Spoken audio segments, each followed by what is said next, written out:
Hello बच्चों, आज का हमारा टॉपिक है विद्युत द्विध्रुव यानी कि इलेक्ट्रिक डाइपोल। तो विद्युत द्विध्रुव क्या होता है? जैसे कि परिभाषा के अनुसार विद्युत द्विध्रुव वह निकाय है जिसमें दो बराबर तथा विपरीत आवेश एक दूसरे से अल्प दूरी पर स्थित होते हैं।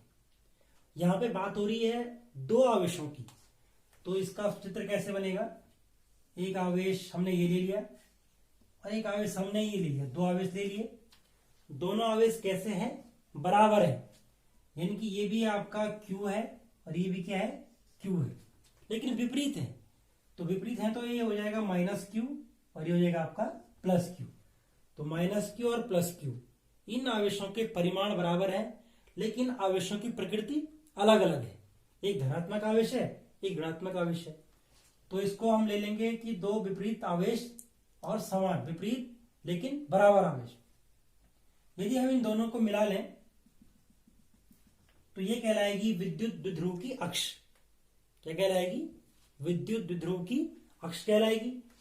और ये इसका केंद्र बिंदु माना है, इसको O मान लिया जाए, तो ये हो जाएगा आपका एक विद्युत द्विध्रुव, एक निकाय है। द्विध्रुव क्या है? एक निकाय, एक सिस्टम है। इसमें दो बराबर किंतु विपरीत आवेश एक दूसरे के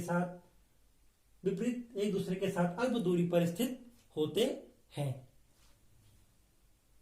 इसके बाद आता है विद्युत द्विध्रुव आघूर्ण।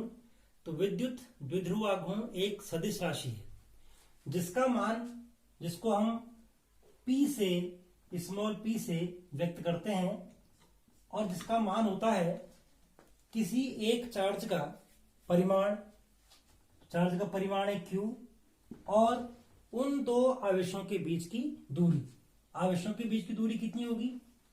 आवेशों के बीच की दूरी, तो आवेशों के बीच की दूरी को हम लिखते हैं 2L। क्या लिखते हैं? 2L लिखते हैं। यहाँ पे प्रश्न यह आता है कि इसको L क्यों नहीं लिखते हैं, 2L क्यों लिखते हैं? क्योंकि ये अगर हम इसका मध्य बिंदु माने तो इसको दो भागों में हम बांट सकते हैं। यदि इसको L और L करें तो क्या हो जाएगा? आपका 2L हो जाएगा। तो विद्युत द्विध्रुव आघूर्ण बराबर हो जाएगा Q × 2L। ये कैसी राशि है? सदिश राशि है। तो कैसी राशि है? ये एक सदिश राशि है। हम कह सकते हैं कि यह सदिश राशि है। यह एक सदिश राशि है, और जब सदिश राशि होगी तो इसकी दिशा कहां से कहां होगी? तो इसकी दिशा हमेशा ऋण आवेश से धन आवेश की तरफ होगी। तो इसकी जो दिशा है, अगला पॉइंट इसमें आ जाएगा, इसकी दिशा, द्विध्रुव आघूर्ण की दिशा -Q से +Q की ओर होगी। इसकी दिशा -Q से +Q की ओर होगी। अगला टॉपिक आ सकता है कि विद्युत द्विध्रुव आघूर्ण का मात्रक क्या होगा? इसका मात्रक, तो चूंकि हम फॉर्मूला जानते हैं कि P Q × 2L है, इसलिए इसका जो मात्रक हो जाएगा वो हो जाएगा, Q का मात्रक हो जाएगा कूलाम, और लंबाई का मात्रक क्या होता है? मीटर। तो कूलाम मीटर इसका मात्रक हो जाएगा। विद्युत क्षेत्र में विद्युत द्विध्रुव पर लगने वाला बलयुग्म आघूर्ण।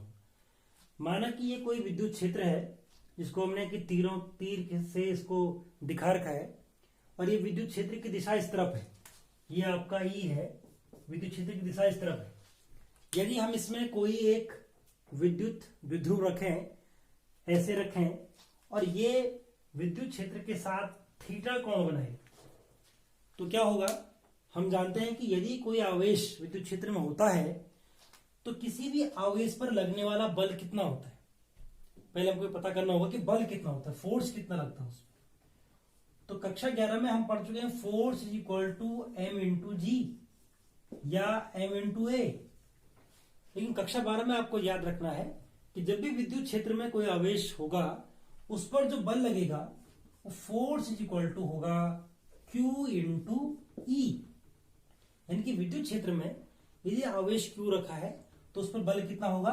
Force Q × E। यही सूत्र हमको यहाँ पे लेके चलना है और आगे भी यही काम आने वाला है। तो यदि हमने इस विद्युत क्षेत्र में एक विद्युत द्विध्रुव को रखा है तो प्लस क्यू आवेश पर एक बल लगेगा, वो बल लगेगा F is equal to q into e. और क्योंकि ये धनावेश है तो ये इससे दूर जाएगा प्रतिकर्षण के कारण, तो ये इसकी दिशा इस तरफ हो जाएगी, ई की तरफ इसकी दिशा हो जाएगी। वहीं दूसरी ओर माइनस क्यू पर जो बल लगेगा वो क्षेत्र की विपरीत दिशा में लगेगा, यानी कि इस तरफ लगेगा। तो कहने का अभिप्राय है कि इस पर दो बल कार्य करेंगे, एक बल क्षेत्र की दिशा की तरफ, एक क्षेत्र की विपरीत। तो नेट बल कितना होगा, पहले हम निकालेंगे नेट बल, यानी कि द्विध्रुव आघूर्ण पर लगा नेट बल। कुल नेट बल कितना हुआ, नेट बल, व्हाट इज नेट फोर्स। तो आप जानते हैं कि एक बल इस तरफ लग रहा है और एक बल इस तरफ लग रहा है, तो दोनों बल परिमाण में समान है लेकिन दिशा क्या है, विपरीत है। इसलिए नेट बल हम कह सकते हैं कि नेट बल इज इक्वल टू शून्य। नेट बल यहाँ पे शून्य है। माना ये आपका द्विध्रुव है, एक बल इस तरफ लग रहा है, एक बल इस तरफ लग रहा है, तो नेट बल कितना हो गया, शून्य हो गया। लेकिन हमें जानते हैं कि इन बलों की जो क्रिया रेखा है वो अलग अलग है। विभिन्न बलों की अलग अलग क्रिया रेखा है। तो यदि किसी वस्तु पर दो विपरीत दिशा में बल लगते हैं और उनकी क्रिया रेखा अलग अलग होती है तो वो बल एक बल युग्म बनाते हैं। बलों को मिलकर क्या बनेगा, बल युग्म बनेगा, यानी कि एक कपल ऑफ फोर्स बनेगा, एक बल युग्म बनेगा। कहने का मतलब, अब हम यहां पे एक शब्द आया है कि क्रिया रेखा। क्रिया रेखा क्या हुआ, what is line of action. तो देखिए क्रिया रेखा को समझने के लिए, माना कि ये बल इस तरफ लग रहा है तो इसकी क्रिया रेखा हम ऐसे मान सकते हैं, और इस बल इस तरफ लग रहा है तो इसकी क्रिया रेखा ऐसे मान सकते हैं। यानी कि इस प्रकार इसको, इस पर ऐसे बल लग रहा है और इस पर ऐसे बल लग रहा है, तो ये इसकी क्रिया रेखा हो गई और इसकी क्रिया रेखा हो गई। और हम देखें कि दोनों की क्रिया रेखा क्या है, अलग अलग है। तो ये दोनों बल एक बल युग्म का निर्माण करेंगे और इस द्विध्रुव को विद्युत क्षेत्र में लाने का प्रयास करेंगे। ये इसको इस प्रकार घुमाएंगे तो कुल कितना बल युग्म लगेगा, कुल कितना बल युग्म लगेगा उसको बोलेंगे बल युग्म आघूर्ण। तो बल युग्म आघूर्ण कैसे निकालेंगे, बल युग्म आघूर्ण। तो अभी तक मैंने आपको बल युग्म बताया, अब आघूर्ण क्या हुआ, यानी कि जो वो दो बल हैं, वो दो बल मिलकर के कितना प्रभाव उत्पन्न कर रहे हैं उसको बोलेंगे बल युग्म आघूर्ण, और इसको दिखाएंगे टाउ से, हम जानते हैं। और बल युग्म आघूर्ण बराबर क्या होता है, बल युग्म आघूर्ण बराबर होता है एक बल का परिमाण, किसी एक बल का परिमाण गुणा गया दोनों बलों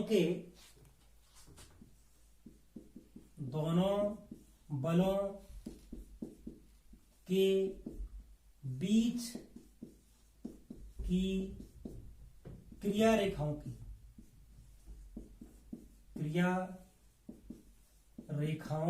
की लंबवत दूरी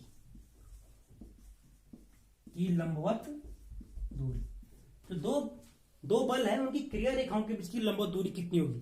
तो हम कह सकते हैं, अगर हम यहाँ पे क्रिया रेखाओं के बीच की लंबवत दूरी निकालेंगे तो ये लंबवत दूरी हो जाएगी, ये लंबवत दूरी है। तो यदि ये बिंदु ए इसको माने, ये बी माने, तो ये सी हो जाएगा। और ये जो कोण है, ये कोण आपका थीटा कोण है। और ये जो लंबाई है, ये लंबाई 2l होती है। हम जानते हैं कि किसी द्विध्रुव आघूर्ण में जो लंबाई होती है वो क्या होती है, 2l होती है। तो हम ट्रिग्नोमेट्री के हिसाब से कह सकते हैं कि ये जो दूरी हो जाएगी इसको बोलेंगे BC। तो बल युग्म यानी कि टॉर्क इज इक्वल टू हो जाएगा आपका एक फोर्स गुणा गया दोनों बलों के बीच की क्रिया रेखाओं की लंबवत दूरी। तो ये जो दूरी है ये हो जाएगी आपकी BC, F इंटू BC। और फोर्स का मान कितना है, फोर्स हो जाएगा आपका Q इंटू E। और BC को हम कह सकते हैं, यदि ये 2l है, ये थीटा है, तो ये हो जाएगा आपका 2l साइन थीटा। तो Q into E into 2L sine theta. इसको हम रीअरेंज कर सकते हैं, इसको लिख सकते हैं Q into 2L into E sine theta. और चूंकि Q इंटू 2L कितना होता है, इससे पहले हम पढ़ चुके हैं, वो होता है वैद्युत द्विध्रुव आघूर्ण। तो Q इंटू 2L को हम लिख सकते हैं P into E into sine theta. तो जो टॉर्क हो जाएगा वो हो जाएगा PE साइन थीटा। अब लिख सकते हैं हम, चूंकि Q into 2L is equal to P, इसीलिए हमारे फॉर्मूला आ गया। तो टॉर्क इज इक्वल टू जाएगा आपका, जो कुल टॉर्क उत्पन्न हुआ, कुल द्विध्रुव आघूर्ण उत्पन्न हुआ, वो हो जाएगा PE साइन थीटा। और इसको हम वेक्टर फॉर्म में लिख सकते हैं, torque is equal to P cross E, P cross E। ये हो जाएगा आपका विद्युत क्षेत्र में वैद्युत ध्रुव पर लगने वाला बलयुग्म आघूर्ण, torque is equal to PE sine theta.